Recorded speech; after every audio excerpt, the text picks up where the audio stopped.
retrofitting. I live in Nashville. We don't have this. I mean, Really? we've got a couple factories like spread apart, but nothing like an area. You Right, know? yeah.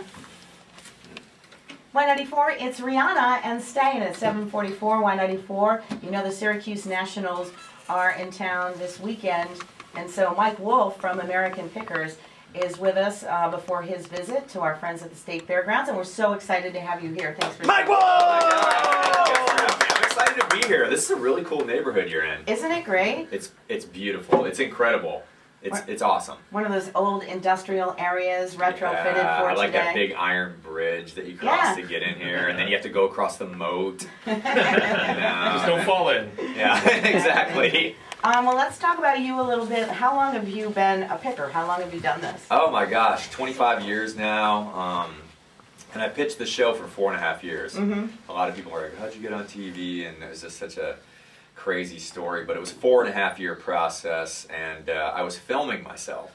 I literally had a camera and I was filming myself, so I would set it on the dash of my van and talk into it driving down the road, and then anytime that I was actually on camera, it would be from somebody I was buying something from. Oh, wow. So I would buy something from them, I'd hand them the camera and say, here, put this in my face.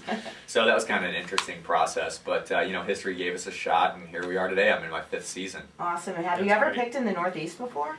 Oh my gosh, a lot. Everything's out here. I mean, the industrial age of America, all the ports, all the manufacturing.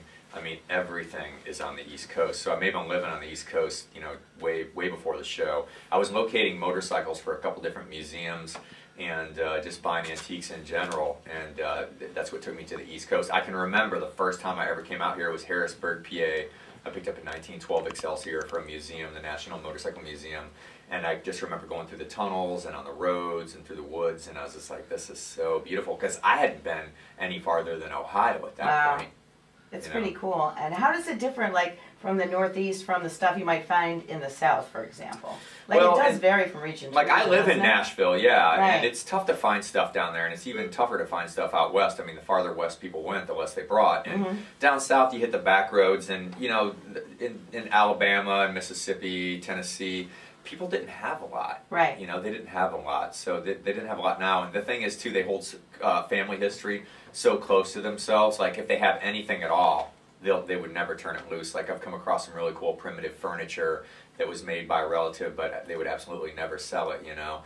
Out here, there's such an abundance of things, you know. Like, a buddy of mine's a picker in Philadelphia. That whole city is being renovated at this point right now. Right. And so there's a lot of stuff popping up out of warehouses and things, you know, and people are getting into other areas that they normally couldn't get into. There was an old picker in Chicago that just had an auction, and he was going into areas that were pretty rough and tough back in the 50s and getting stuff out of garages, you know, and that's how he amassed such a huge collection. So More there's always accessible stuff. now, right? Yeah, there's always stuff turning up. What's the one thing you've been searching for that you just can't find? I'm a motorcycle guy. There's a couple motorcycles that were made in the region that I'm from. There's one in Rock Island, Illinois. It was called a Black Hawk. 2 motors have been found, but no one's ever found a bike. Wow. And then there's a bike that was made by Hornecker Manufacturing that was in Geneseo, Illinois, called a Torpedo, and there's one of those that exists. And a collector from New York here has it. There's only one bike that exists. So that kind of stuff really interests me, just because it's local history, you know. It's not just a motorcycle, it's just connected to where I live, you know, where I'm from. What's the most, you probably don't want to answer this, but what's the most you've ever made on one item? I'm not going to answer that monetary-wise, just because for me, that's not, I mean, don't get me wrong, I've made a living doing this for the last 25 years of my life, but to me that was really never what drove me. It was really like discovery, finding things, treasure hunt, you know, curiosity, adventure. That's what really drove me. I mean, I found some very rare motorcycles, some stuff that no one even knew existed anymore, like one-off stuff that I've done really, really well on. You know, anything from sci-fi movie props to advertising. I did find some paintings one time. There was an expedition called the Schwatka expedition. It was a second American expedition into Alaska, and I found some paintings from that expedition. Wow. There was a Lieutenant Gloucester that painted these paintings, you know, and I found those and I sold them to a museum in Juneau, which was really cool. So, you know, over the last 25 years, there's so many different little stories. But as a picker, you know, and anybody out there that does this for a living, they know that those aren't the deals that you make a living off of. It's the $20 deal that you sell for $100, the $20 deal that you sell for $75. That's the everyday thing.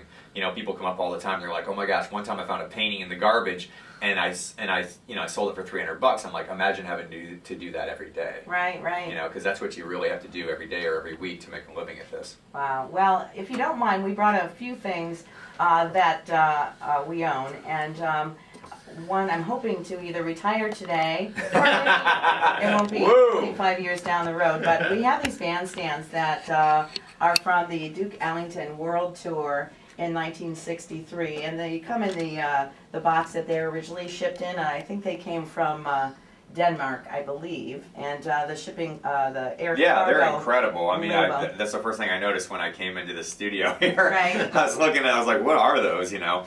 They're very cool. Something like that is, you know, I mean, I know people throw terms out there like priceless, but something like that, you know, in the right setting could command a ton of money. You know, and when I talk about the right setting, as far as the way it's presented, is in the right auction. You know, or finding the guy at the end of the rainbow that all he collects is Duke Ellington things. Right. You know, to have something that's in the original crate, something from that time period. Obviously, they've never been cleaned, they've never been touched up. You know they're real. That's the biggest thing when finding something like that. 90% of the time, that what comes across your mind is that they're fake. You know, because they're hand painted, and anybody can paint that on a board to make it look that way. You know, these are obviously real.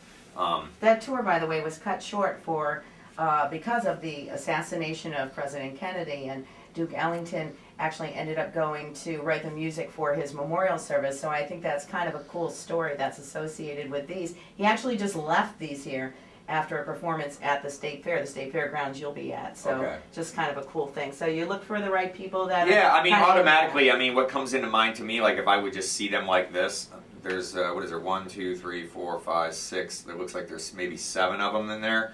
You know, I mean, a number that comes to mind to me right away is at least 10,000. You're kidding. You know, no, I mean, they're brilliant, they're amazing, you know, but the thing is, like I said, at the end of the day, it's all in the way they're presented. If they're presented with other things that are musical related, that's an auction, that somebody's got to have something like that. You know, when I look at a piece like this, I think about the Antique Roadshow, because the Antique Roadshow is a show where you see one-off things, very like high-end things. And I was just talking about it earlier, but the Roadshow was really people's idea on what they felt antiques were. Yeah. You know, like they thought you had to have a blue blazer on and have 10 cats to be an antique presenter. You know, so when shows like my show came out, and so many spin-offs after that, I call it artifactual transactional television. It's stuff people can still find, that they can relate to. That they remember that they had themselves, and I think that's the appeal of shows like mine, is that it's really a show about everybody. You know? Yeah, very much so. We do want to mention our friends from the American Vintage Hard Tea Company, who brought in the half and half this morning. I'm actually drinking. Isn't that stuff good? You're drinking on air early in the morning, girl. I'll take $8,000 for Across this thing. Wisconsin, it's made right in my heartland, and it's made with real tea leaves, and you know, it's obviously a new product, but it's got the name Vintage on it, so. Well, she's celebrating. She just made 10 grand. Yeah, right. Oh, yeah. No, I didn't offer 10 grand. I didn't offer 10 grand. I said I would start at 10 grand. You know, those are brilliant, though. You know, and it's something that you wouldn't definitely want to break up that set. Right. You know, but American Vintage Hard Tea, we're doing a thing right now called Take Your Pick America. You go to takeyourpickamerica.com. You can actually win things that they see me find on the show.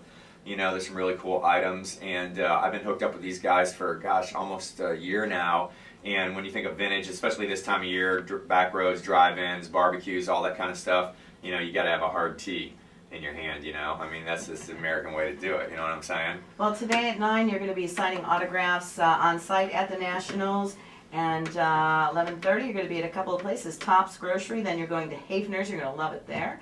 And you'll be at Wegmans later on tonight, 5 to 6:30 at the Wegmans in Liverpool. That's my Wegmans. That's awesome. Yeah, so. I'm going to be in between the frozen peas and the watermelon. Look for those, and I'll be right there. Good spot. It is such an honor to meet you, honest to God. We love that show so much. Thank you. We work hard on it. We're on the road 8 months of the year, and Frank and I and Danielle work very hard on it. I've known Frank since 8th grade. I've known Danny for 16 years.